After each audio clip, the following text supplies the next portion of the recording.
effect for 3 weeks, and Sophia was beginning to lose track of time. Days blurred together in a haze of working remotely, scrolling through news updates, and staring out the window of her small apartment in a downtown high-rise.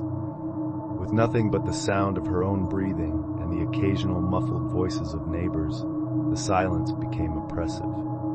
But then, the noises began. At first, they were subtle. A faint creaking overhead, as though someone was pacing. Sophia lived on the 11th floor, and the unit above her had been vacant for months. She knew this because she had overheard her landlord lamenting how hard it was to fill units during a pandemic.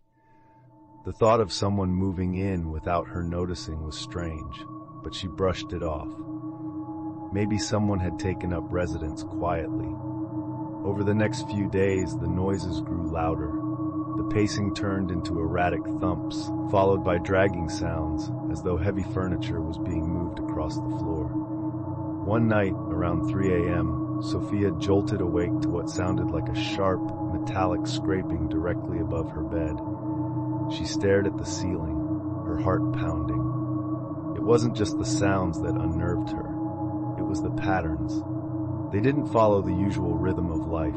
No early morning activity, no evening wind down. The noises came at random hours, always unsettling and impossible to predict. She decided to confront the new tenant, hoping for a reasonable explanation.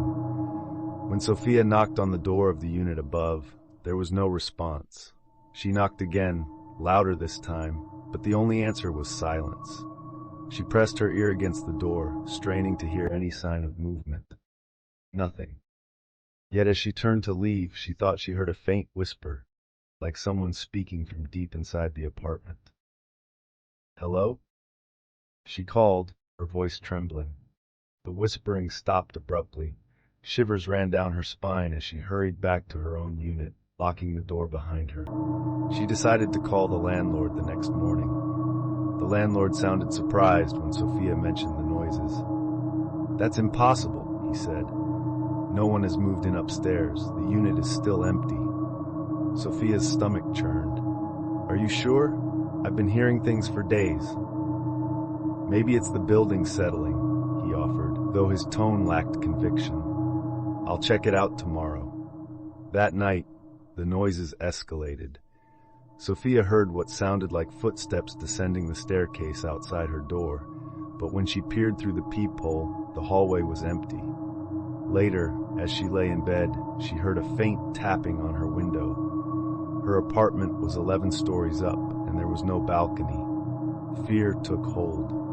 She left every light on and sat in the living room with a kitchen knife in her lap, her phone clutched tightly in her hand. Around 4 a.m., her phone buzzed. It was a text from an unknown number.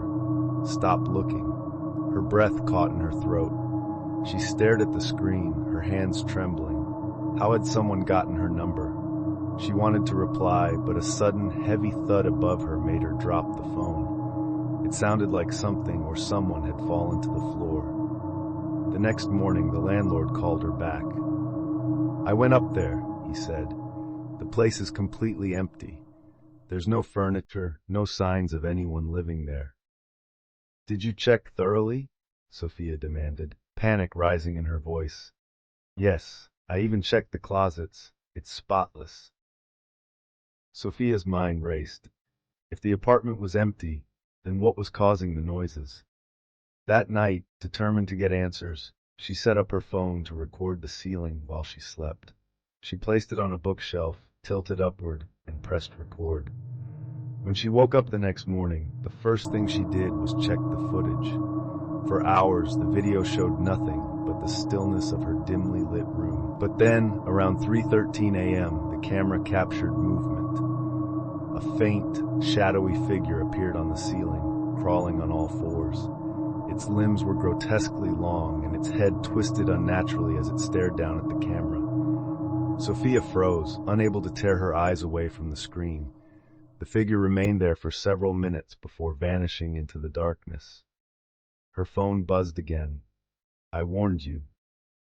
That was the last night Sophia spent in the apartment.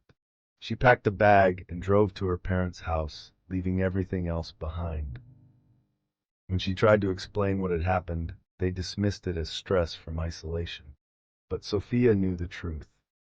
Whatever had been in the apartment above her wasn't human, and it had noticed her noticing it.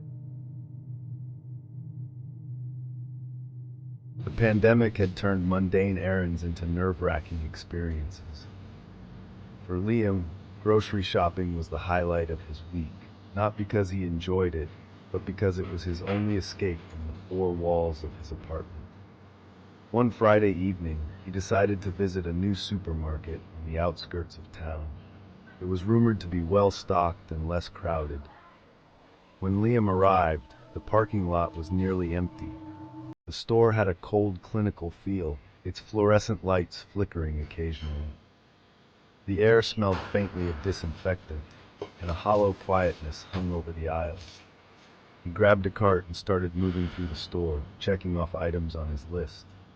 At first, everything seemed normal. He passed a few other shoppers, their faces obscured by masks. But as he ventured deeper into the store, he noticed something strange. The aisles were unusually narrow, almost claustrophobic, and the shelves seemed to stretch higher than they should. The further he walked, the more disoriented he felt. Turning a corner, Liam nearly collided with a man standing in the middle of the aisle. The man was tall and gaunt, wearing a faded suit that looked decades out of style. His mask was slightly askew, revealing cracked lips twisted into a faint smile. "Sorry," Liam muttered, stepping around him. The man didn't respond, his eyes following Liam as he moved past. Unnerved, Liam quickened his pace. He reached the dairy section and grabbed a carton of milk. When he turned back toward the main aisle, the same man was there, standing at the end, watching him. Liam's grip tightened on the milk. He hurried in the opposite direction, weaving through the aisles in an attempt to lose the man. But no matter where he went, the man was always there, just at the edge of his vision. Sometimes he was in the next aisle, peering through the gaps in the shelves. Other times, Liam caught a glimpse of him in the distorted reflection of the freezer doors. The store, which had seemed small at first, now felt impossibly large, a labyrinth of endless aisles. Liam's cart was abandoned somewhere in the frozen food section. His heart raced as he darted down aisle after aisle, searching for the exit. The shelves seemed to close in around him, the fluorescent lights buzzing louder with each step. Then the PA system crackled to life. A distorted voice echoed through the store, slow and deliberate. "Attention shoppers, the store is now closed. Please proceed to the nearest exit." Relief washed over Liam. He followed the signs toward the exit, his footsteps echoing in the empty store. But when he reached the front doors, they wouldn't budge. He pressed his hands against the glass, peering outside. The parking lot was gone, replaced by an impenetrable darkness.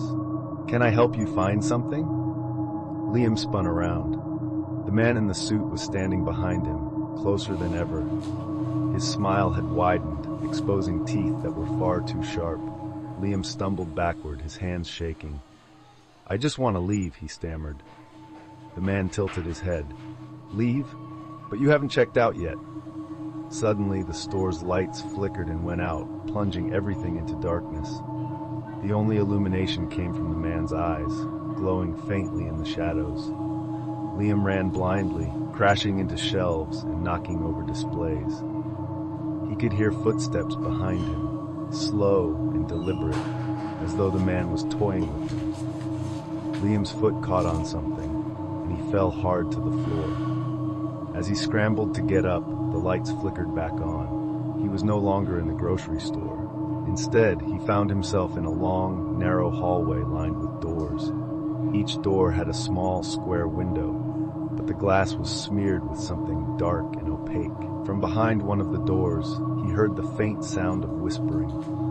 It grew louder, a cacophony of voices overlapping, speaking words he couldn't understand. Panic surged through him as he turned to run, but the hallway seemed endless, stretching on forever. Behind him, he heard the man's voice. calm and chilling. "You should have stayed home, Liam," Liam screamed, his voice swallowed by the endless corridors